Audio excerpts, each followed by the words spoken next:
Hi, welcome to Teen Talk New York. I'm your host, Marritina, and this is my guest for today, Calvin. How you doing? So, today's topic that we're going to be discussing is anxiety. Student anxiety, just anxiety overall. So, Calvin, how do you feel about anxiety? Well, I mean, as teens and as students, we go through a lot. I mean, sometimes it's hard for people to understand what we go through as teens living like in this day and age in our era. Because usually back then, well, back in the old days, I'll say probably like the 90s, the 80s, the 70s, for our parents and, our teachers, things were easy, Things were dealt with like it was a village that took care of us. But nowadays, we don't have that village. So as teens, it's a lot that we go through that we feel that we can't talk to most people about. So let's say, for instance, like if I'm having issues inside school with like somebody bullying me, which I rarely have, but like if somebody's bullying me, or I'm having problems with students, talking about me, or certain things like sex and all that, like there are certain topics as teens that we don't feel comfortable talking about with our elders, because we feel that if we talk about it with them, then they'll look down on us. And that's why certain people go into like suicidal moments, and certain people drop out of school, certain people turn down the wrong path. And it's not because that people want to, but at the end of the day, it's more of a personal standpoint of that, I feel that I can't trust nobody, and I think that's where anxiety kicks in. Yeah, honestly, I feel where you're coming from, because a lot of kids don't know who to talk to, and they don't have anybody to talk to. So just being neglected and not having that one person they can go to, it really affects them. So, they lash out and they do crazy things. It all falls apart. And I mean, everything starts at home and it starts young. I mean, for myself, when I was 9, I was separated from my mother. And I mean, I had got abused by my mother. And it wasn't, I took it as abuse, but it wasn't necessarily abuse. I mean, it was just her, disciplining me. But I felt like it was because I've had troubles from when I was a little kid with my parents. My parents never used to get along. So I would have trouble trying to even find like this love in the household that I would be living in day by day, 24/7. And I felt like I couldn't trust anybody in my house. So, I mean, like, with me, mostly, I mean, most of my troubles come from home. So it's not like I'm one of those kids, one of those statistics that just use certain every excuse to, find a way to get out of things. But my thing is that I have a hard time trusting people. And most of my anger and most of my pain and most of my troubles with speaking to people and letting them know that, like, I'm smart and I'm intelligent and I can do certain things, but I just don't have, the ability to come out and talk to certain people because I don't feel that, that person has my trust. All right. Well, how do you feel about being, like, under pressure in certain situations? It depends on the situation. So let me give you, like, a scenario. Let's say your friends are like trying to push you to do something you don't want to do. So they're putting you under pressure. Well, if you don't do it, this is what's gonna happen. If you do it, you're gonna be cool with us. But if you don't, it's like you have to decide on whether right or wrong, or whether you want your friends or not. Like putting you under that pressure to, whether lose your friends or just be good by yourself and I mean, it's funny that you say that because when I was 14, I had got introduced to weed, and what had happened was like, I was with a group of friends, and those are my friends, and still to this day, they're still my friends. I'll never forget where I came from, and I'll never forget who had my back when I was down. But they were smoking, and how peer pressure goes, it's like, right. Like, we cool and all, so come join us, or like we feel some type of way. So I ended up in feeling type of way, and so I started, and it kept going and going. And I mean, at the time, it felt like I knew that I was wrong, but it was just like those are my friends. Right. And at the end of the day, I couldn't turn to nobody in my house. I couldn't turn to nobody that I actually knew, but those are the only people I could turn to. So I'd rather, fall down with my friends rather than, be up by myself and be, like isolated. That's what I felt at the time. But growing up, with age comes wisdom. And as I got older, I started to look at, the mistakes I made and all the peer pressure that I have fell under. And I mean, there's been many occasions where I've been in peer pressure with gangs, people trying to recruit me and all. And for certain people, you have to be mentally strong. That's a fact. So there has to be some type of mental strength inside you to to say no to peer pressure. And I mean, it's hard now because everybody wants to be in some type of clique. Everybody wants to be around everybody's certain trying to people. fit in, trying to be in the same. And it's like if you're not in with a certain crowd, then you're by yourself. And when you're by yourself, that's the most dangerous position that you could be in. That's known to teens right now, because when you're by yourself, there's nobody else to surround you. There's nobody else to watch your back, and that's what to certain teens is most important nowadays. So I want to ask you, when did you realize that you had it, like you didn't need to feel like anybody needed to accept you for you? You already accepted yourself. I think that would have possibly been when my uncle died. And that was one of the most hardest things for me, because, I mean, watching somebody die is the hardest thing. But the conversations that me and him shared, it taught me how to be a better man. And certain things that I spoke to my uncle about, I can't speak to my father about. And, I mean, those little conversations mean so much to a person. And what was it? I'll say about 2 weeks ago, because I had gotten suspension. I had a conversation with my the AP and my principal and the rest of the staff that was here, and for me, it's guidance. It's all about guidance, because the former principal from Boys and Girls, which is Bernard Gasway, that was my mentor. So when he left, I couldn't turn to nobody. But for me being moved upstairs, like still being in the same environment with different people, I felt like guidance was the only thing I needed. And once I got guidance, I could be strong on my own. So it's not a need of having friends to be around, people surrounding you, you feeling that love and respect. First of all, my love and respect comes from God.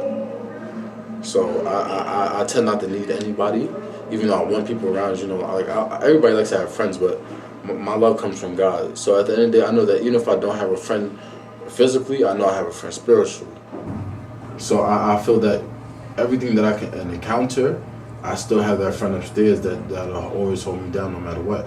So I really don't feel the need to be into peer pressure anymore. It's like fall under it, because I know that at the end of the day, I have faculty that's around that can help me, and I have God. Listen, I know you're upset, but it was just one date. And dating's like the stock market. There's ups and downs and ups and so always buy low. You don't have to be perfect to be a perfect parent. There are thousands of teens in foster care who would love to put up with you. All right, welcome back from break. Now we're still going to be talking about the same topic we were, and that is student anxiety. Well, Marritina, I wanted to ask you a couple questions, because you interrogated me. So, and as a female, how difficult is it to be a female like this day and age as a teen? It's very difficult being a female. I feel like we get pressured into so many things, and we get held to these standards that a lot of people perceive us to be. A lot of guys think that girls are supposed to be this certain way that they're like imagined to be, but we're really not. For me, I feel like females in general, are supposed to be able to do anything. We put our mind to something, we can do it. We can do it any better as a guy can do it, And just growing up, I learned that.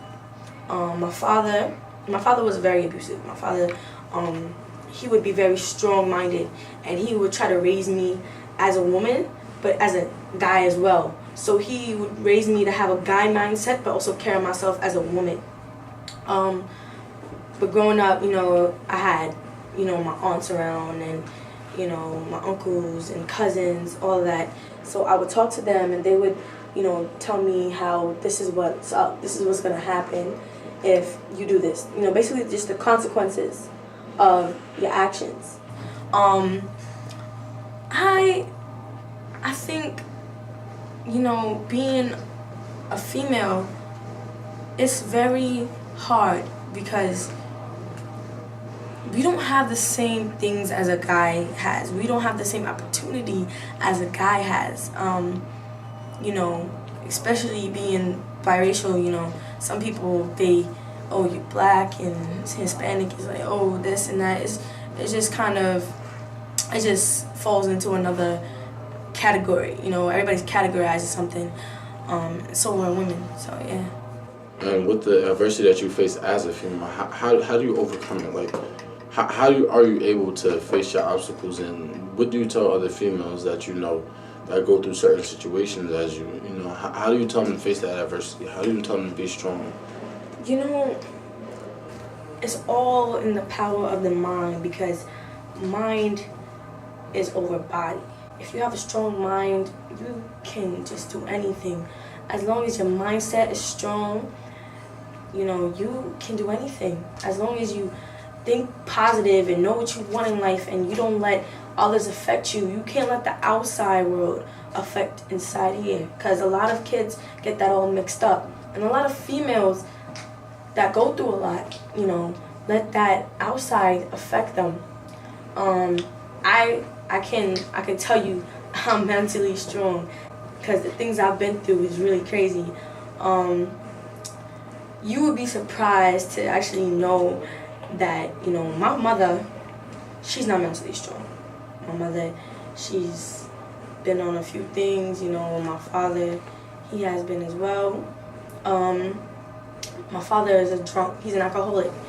So, that all just came into place. He would do things to me, that would just make me like, dang, what did I do to even deserve this? Like, why would you yell at me for this, or why would you hit me for this? You know what I'm saying? It was just always physical. It was always physical or verbal. It was never nothing crazy, But then I just grew up to know, like, I don't care about what you say. I don't care about what you're telling me, because at the end of the day, I know what I'm going to become in life, and I know what I want in life. And regardless if you want me to, be this way or not, I'm still going to do it, just because I feel like I deserve better. I can be better. You don't need to tell me anything. The one thing I could really tell women and just females in general is to just be strong, because fighting this out would be so sweet at the end when you put in all this work and just the time. You gotta start somewhere to become something big. Something small can get bigger as you grow with it. You guys gotta be strong and carry yourself well, and don't have other people tell you what you should be. Know what you want to be, because what other people want you to be, that's not what you might want to be. You feel me? Just take care of yourself and make sure you know what path you want to go down, and just set goals for yourself. And I commend you as a female for staying so strong. You talk about physical, and I wanted to get back. I wanted to actually speak on dating violence, and like as into like relationships and like abuse in a relationship, because as young men we and this is for almost every young man, because every young man has this feeling once in a while. We feel that like as men we're strong and like we're overbearing, so it's always that stereotype of, oh, can't no female tell me what to do, like if we're in a relationship, you're mine and that's it. And it's always the other way around. It's always vice versa, because there's females out there they're doing it to men. Yeah. I understand. So how do you feel about domestic violence in a relationship? I can't really say. I mean, I've witnessed it, but I can't say I've been in any abusive. I would never be in no abusive relationship. Let me see. I think you're not a man if you put your hands on a woman generally. Like, that's a fact. That's right there. You're not a man if you put your hands on a woman. You should never put your hands on a woman. And I learned that from growing up. My father wasn't a man. He's like, just because you put your hands on me, what's that supposed to do? What's that supposed to change? You feel like you're more of a man if you do that? Like, so many times, I would just be like, I'd be so tired, you know, just arguing with my father, just be like, what you gonna do, hit me? What you gonna do, punch me? And he would not know how to respond, you know. He would just be like, you know. But at the end of the day, I feel like you shouldn't be putting your hands on a woman generally, you know, unless, but, you know, but you have to learn how to communicate, because communication is everything. Just learn how to talk, and, you know, just sit down with your girl and really find out what the problem is, because putting your hands on somebody, what's that going to even solve?